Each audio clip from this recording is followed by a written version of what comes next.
This is 27 News at 10, voted best. When you think of train derailments, we've got a blessing here today in that everything is minimal, other than a lot of property damage.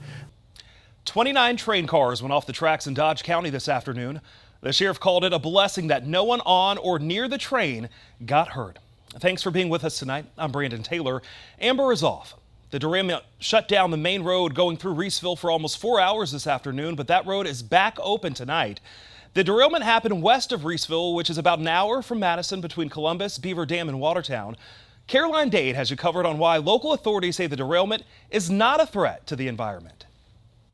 In rural Dodge County, dozens of train cars off the tracks jumbled together in a zigzag. The train was going pretty fast, and then all of a sudden we just saw it.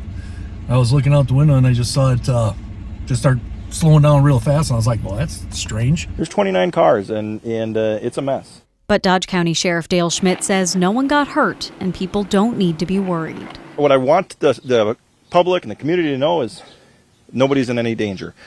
We have everything under control. So far, officials have given different explanations for what was in the derailed cars. The deputy chief for Clyman Lowell Reeseville Fire and Rescue says they were carrying grain and potash.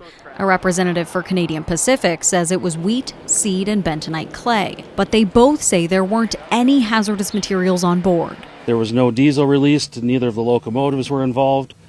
So as far as a spill goes, there is nothing to worry about, no contaminants. Although the derailment happened outside of town, it shut down Reeseville for hours. This is Main Street and it runs right through the middle of town. But for nearly 4 hours Tuesday afternoon, cars were stopped across this crossing and no one could get through.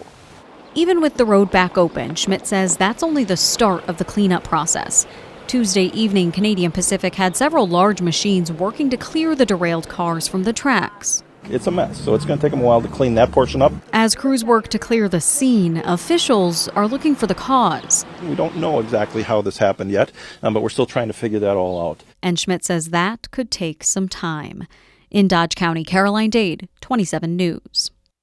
Amtrak also uses this rail line. The derailment affected 2 of its trains on the Empire Builder route that goes from Chicago to Seattle. An eastbound train left La Crosse more than 8 hours late. A westbound train left Chicago almost 5 hours behind schedule. Both trains had to bypass 6 stops in Wisconsin, including those in Wisconsin Dells, Portage, and Columbus.